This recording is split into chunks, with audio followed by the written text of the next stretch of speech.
Alright guys, welcome to RC Mojo. This week we're going to build the gearbox on our SCX10 III. It's a 2-speed unit with dig, so there's a fair amount going on inside. Should be fun. The gearbox is in bag C. Now we've got lots of nice chunky plastic parts as well as some levers and spacers. We'll pop all the small bits in a pot for safekeeping and line up the big bits so we can find them as needed. For the metal parts, we've got 4 bags. There's lots of shafts, all the metal gears with the shifting bits, the motor mount and slipper clutch along with some bearings. It's a nice selection of parts to be getting on with. Right, so here we go then. Section C1, the 2-speed gears. For this section we're going to need the top shaft. Now it's not the easiest to tell them apart. The diagrams are good enough, so compare them and make sure you've got the right one. We'll also need the lower shaft, which I'll fish out in a minute. And there's the small rod that the shift fork gets attached to. For gears and clutches, it's a bit of a faff. Now if you look at a Tamiya manual, they have full side profiles of the gears needed in a section, so they're really easy to find. Here it just tells you the number of teeth and a part number, none of which are all that helpful unless you want to count teeth. In the end, it's quickest to use a process of elimination, or I think maybe if you look at the back of the manual it'll have some profiles. But some gears have a slot for a drive, others have a square drive, and of course some have cutouts to match the clutches. If you lay them all out, it's not too difficult, but still some gear profiles in the manual would be so much easier. On the top shaft we have the 18 and 23 tooth square drive gears. On the bottom there's the 34 and 40 tooth gears with the clutch bits. To go between them we need a clutch. Now the kit comes with 2 very similar looking ones, but the one we need only fits properly in these gears. The one with the larger nubs on the interlocking bits. The other one of course is for the dig. We need a shift fork. They're both the same, so either one's going to do. Then for the fixings and other metal bits we need an E2 E-clip, 3 E4 E-clips, 4 M3x20 countersunk screws, and an M2.5x18. For bearings there's 6 5x11x4s. First then we'll fit the fork to its rod. It just slides over using the outside hole. Then we use the small E-clip to hold it on. But we're going to use a little bit of grease on the rod too, not so much for lubrication, but just to help prevent rust as the 2 parts rub. When together, that's ready to fit. On the top shaft we'll fit the 2 small gears, but just as before we're going to grease up the shaft where they sit to seal up the metal. Just a quick squirt around the faces before fitting the gears. The large gear on the short end and the small gear on the long end. Next we pop a bearing behind the large gear and we clip one of the large E-clips in the slot next to the small gear. Nice and simple, just watch out for the bearing dropping off the end. Next the bottom shaft with the square section near the middle. The clutch runs up and down on it and it's all metal, so we'll need to add a little bit of grease just to make sure it slides nicely and to seal up the surface. To an extent it's more the merrier. Now on the end without the hole for a drive pin we need to slide on a bearing, followed by the 40 tooth gear. It should go on so it'll interlock with the clutch. Follow it with another bearing that fits inside the gear, then an E-clip to hold it all together. The other end is pretty much the same, except we use the 35 tooth gear. So it's bearing, gear, bearing, then an E-clip. I'd also recommend showing the clutch engagement bits just a touch of grease. Literally just a spot that's going to get spread around. These parts are tight enough tolerance that if you use lots of grease it's going to be like a welly boot stuck in the mud. The servo with its servo saver will never be able to unstick it. A tiny bit of grease will just help things slide along. Next we need the 2 parts that make up the case for the 2-speed. Again, you'll have to spend some time comparing them with the diagrams to figure out which is which. It would be nice if they were marked in some way just to make life easier. But it's not like any of the parts are all that similar, so once you try and fit things it'll soon be obvious if you got the wrong one. In addition to the case parts, we also need the rod end for the shifter, and the metal very tall top hat that ends up fitting into the servo saver on the shift servo. Now before we fit the gears into the case, we'll take the lower shaft and run a bead of grease in the slot that the shift fork runs in. For now it'll hold it in place during assembly and it'll lubricate it while it's running. Any excess is going to get flung off once we're running the truck. While we're here with the grease, we also need to run some round the gears. Next we sit the shift fork in its grease, making sure it's the right way round, then add a smear to the rod where it's going to pass through the gearbox. That'll help stop it sticking and add a bit of resistance to water.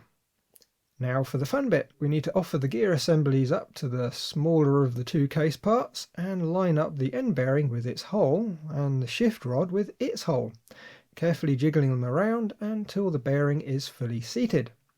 Now in the other half we fit the top shaft large gear first. Apply a smear of grease on the other end of the shift rod and make the two gear case halves. It's not as difficult as it could be because the top shaft doesn't have a bearing on the other end yet, so it can float around quite freely. If there's any resistance, just wiggle the end and it should slide together. To fix the two halves together, we need to screw in the 4 countersunk screws, 2 at each end. Now they're quite stiff to thread in, so take it easy. If you're using an electric driver, do them up a little bit at a time, going one to the next, so you don't build up too much heat with the friction and melt the plastic. One last thing for this section now, the rod end. It just threads onto the end of the shift rod, which handily has a flat, so you can use a very small spanner or some pliers to stop the shift rod from spinning while threading on the rod end.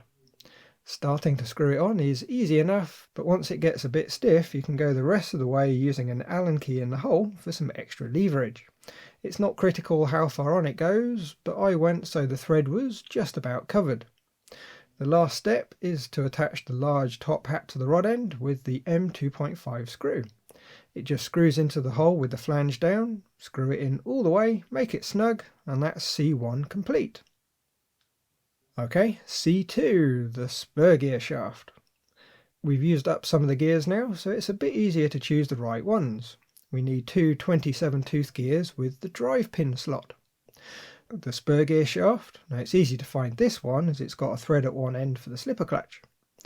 On the list we have 3 5x11x4 bearings, 4 M3x14 countersunk screws, and 2 2.5x8mm pin. The only plastic bit we need is the spur gear case. To assemble, first we pop a blob of grease around the hole in the upper shaft on the 2-speed box, and we pop a pin in. Now it's a tight space and I couldn't get the pin in with my fingers, so you'll want to use some tweezers or pliers to help.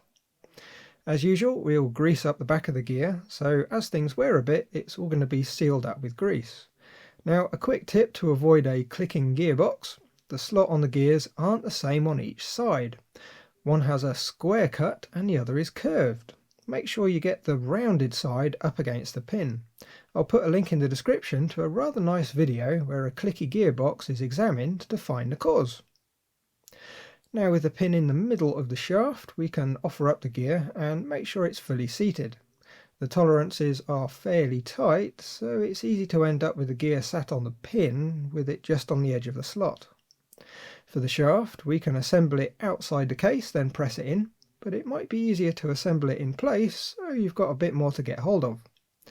We pop a bearing in the top hole of the spur gear case, then insert the shaft from the gear side, so the end with the pinhole goes through the bearing.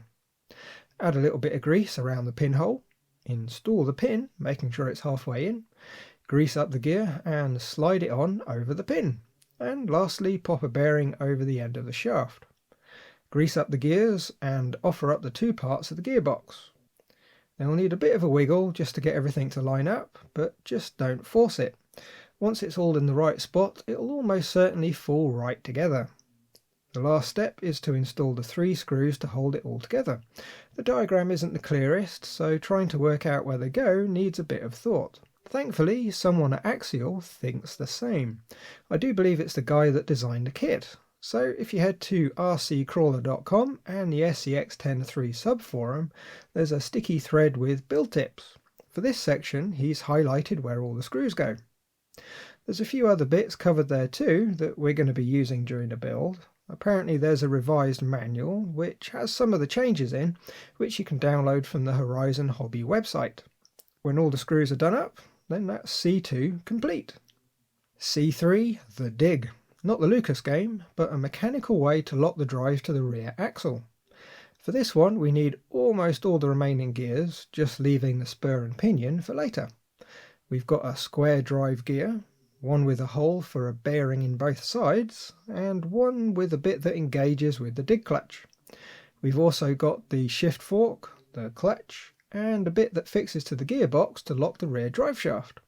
For bearings we have one 4x8x3, two 5x10x4s, three 5x11x4s, and a rather large 15x21x4. For other bits we have a 2.5x8mm pin, an E2 E-clip, a king pin, two M3x8 countersunk screws, an M3x10 countersunk screw, and two M3x14 countersunk screws. For plastic we have that thin part that makes up the end of the 2-speed gearbox, and the small bit that the dig mechanism fits in. Then we have two shafts, one is a short plain shaft, and the other is a bit bigger with a square section.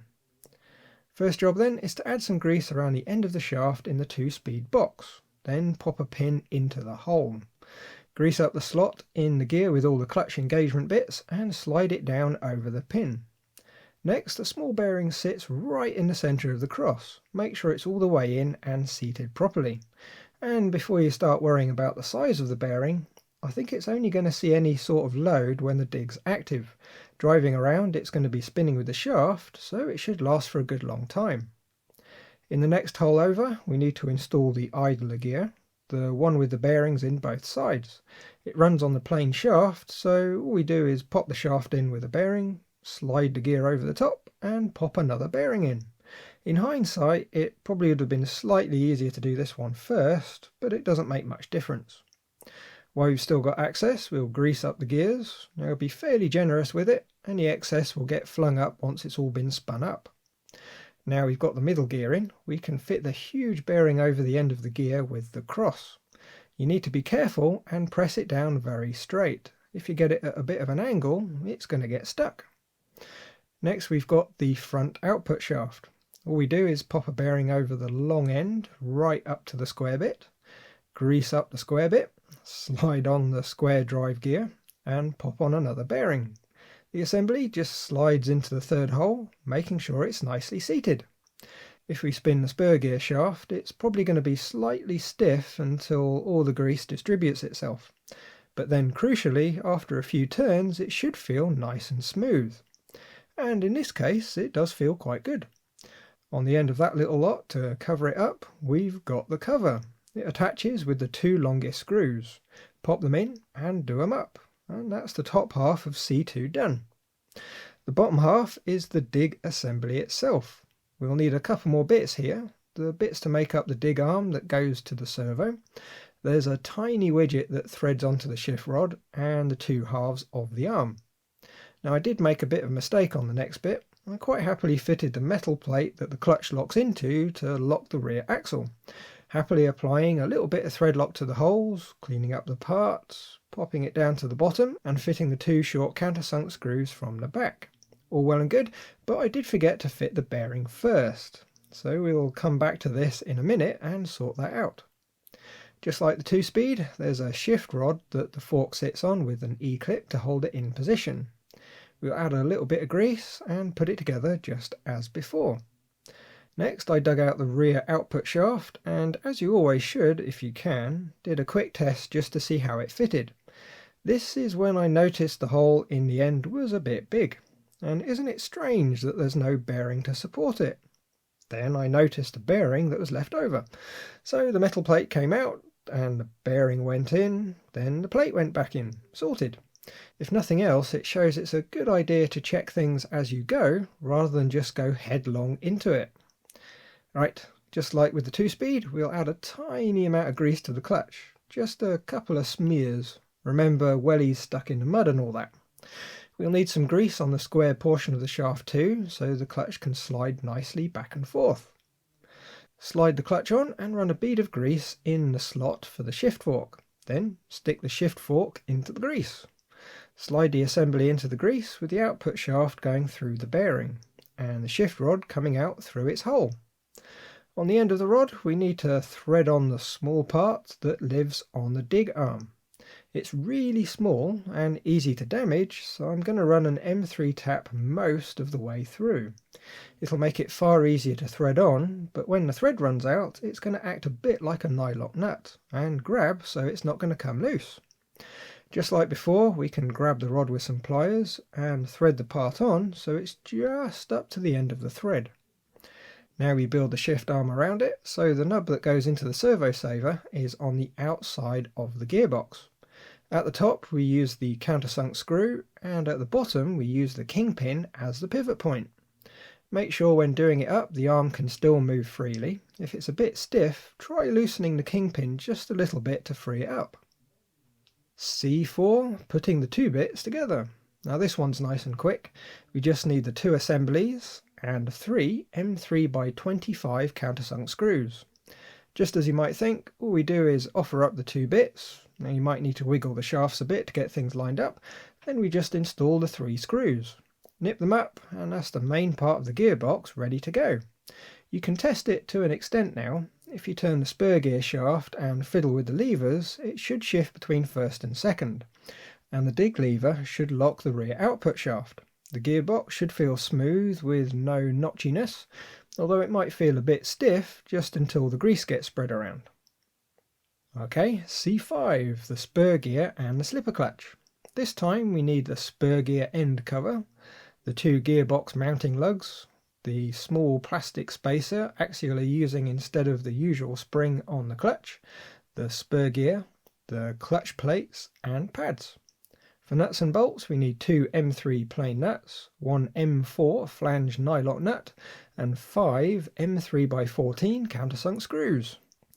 The nuts slot into the cover plate, but they're not all that tight in there. Looking at the hints on RC Crawler, it suggests using a little bit of glue to help keep them in position. So I'm going to use a tiny bit of a medium CA. We really don't want to get any into the threads, so I'm going to use a cocktail stick to line the inside of the holes before popping in the nut. Then to make sure it's in just the right spot, we'll pop one of those M3 screws just a couple of turns into the nuts. While that hardens up, we'll put together the slipper clutch. If you've still got greasy fingers from the previous steps, have a good wash, as we don't want to get the clutch parts greasy.